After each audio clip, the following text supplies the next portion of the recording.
Well, here's version 2 of my video and my thoughts on Tucker Carlson. As some of you may know, I used to practice law in Missouri. As some of you also know, I was a diplomatic interpreter for an agency called the On-Site Inspection Agency, which carried out inspections under the INF and nuclear threshold test ban treaties. And I spent a lot of time with Russians. I spend a lot of time with Russian-speaking people, even today, currently. Keeps my language skills fairly good. It's hard to be an expert in Russian when it's not your primary language, but I still understand 90% of what they say.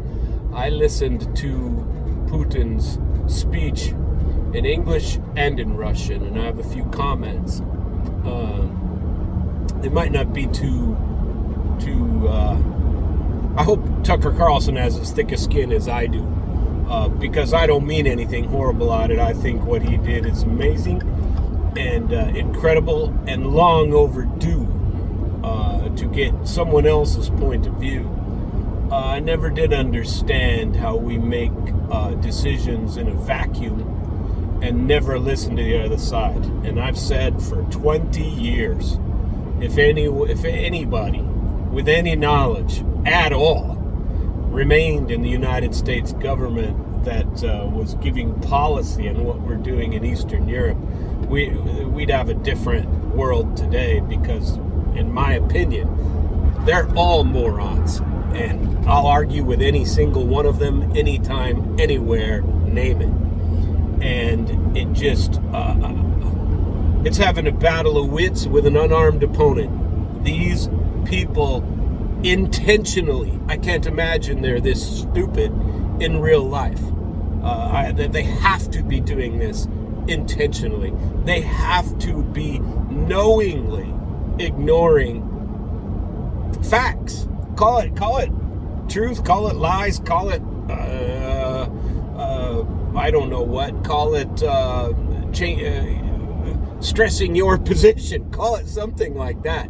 But this is nothing but nonsense when you have people on one side, well, on both sides, of course, because it's all about the military-industrial complex. It's all about where's our next war, and it has been for years. At least since the collapse of the Soviet Union. I remember when I was before I practiced law, I was an interpreter for the On-Site Inspection Agency, like I said before. And I remember right after the collapse of the Soviet Union, they started using us to do interpretation for U.S. aid for international development, that corrupt money laundering system that we use to place other countries, smaller, weaker countries, which used to be all of them, and now there are quite a few runners-up that might be ahead of us, in fact, including Russia, that we use them to keep them in subjugation. We use our dollar. We use our U.S. aid for international development. We use our money to fund these countries, to fund the side that we want. Americans don't want this. I don't want this. And I was very much a patriot when I was in the Army. I was very much pro-America. I very much thought we were chosen. Call it that. I very much thought that we had a moral path, a moral process that we were engaged in. I do not believe that now, not remotely. And I wish that we were the chosen country that I thought we were, but we are not. In fact, I realized when I lived in Qatar quite a few years ago that quite a few people, quite a few nations think that we're a joke. And they don't think that we're a joke necessarily because of our government, but that's a big step. They think we're a joke because our people put up with it. Our people don't find out things like what Putin told us the other day. You have people like Hillary Clinton. What a nonsensical tirade she had on TV the other night about Tucker Carlson, talking about how he's the useful idiot. That idiot has been spouting off nonsense for years, and she's quite comfortable with the world of lies. Quite comfortable. I would challenge her to sit and go through unscripted any sort of debate with Vladimir Putin, because I got news for you. It's hard to find a better politician.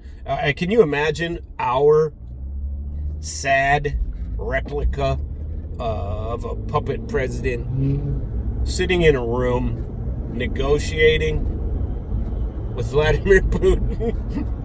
I hate to laugh over that because it's a shame. It makes you want to cry as an American that this guy is sitting on the trigger. I don't know what to say anymore. I have thoughts on what Americans should do.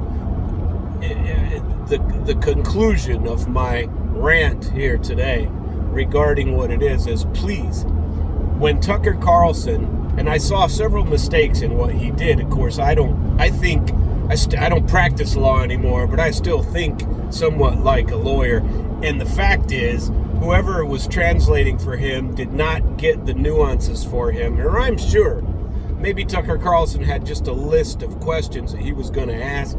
But a couple of times I was like, no, especially in the Russian version, where he went on and he did not follow up on what Putin was opening the door for him to ask.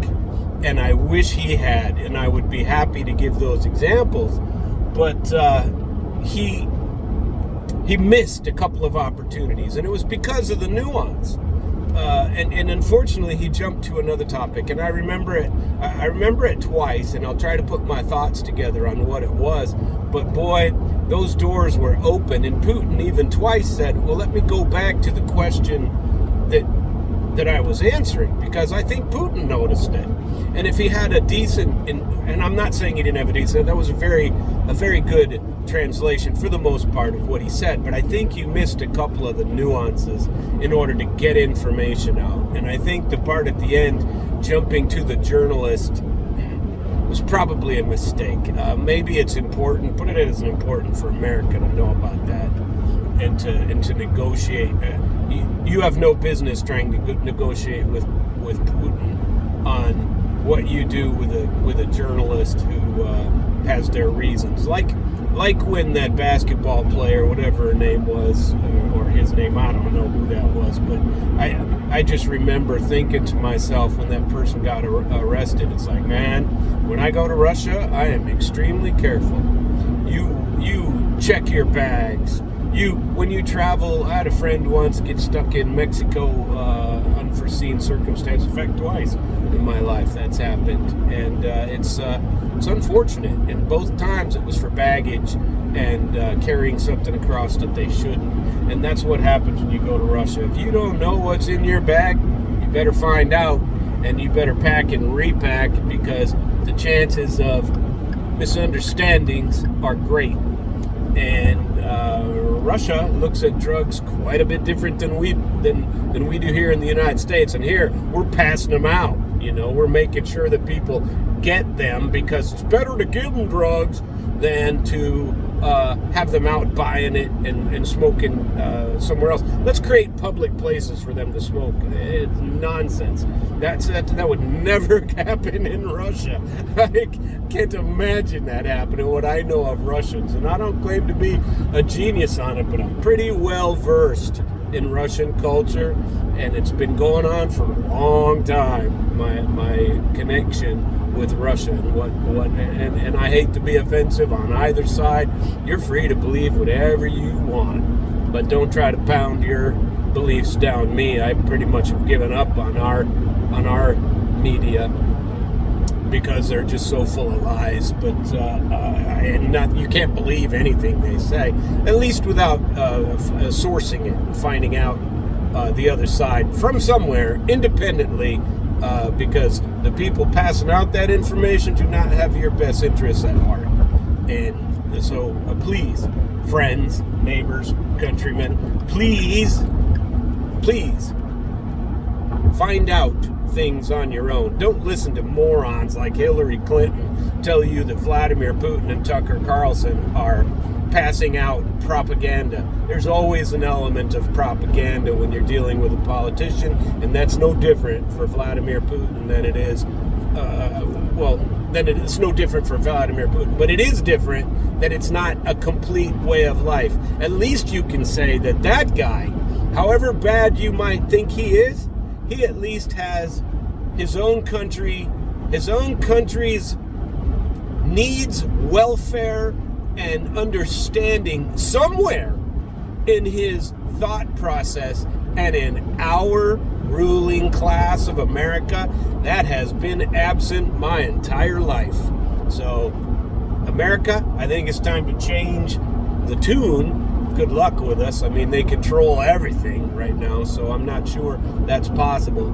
At any rate, those are my thoughts. Hope you enjoyed this. You have a nice day.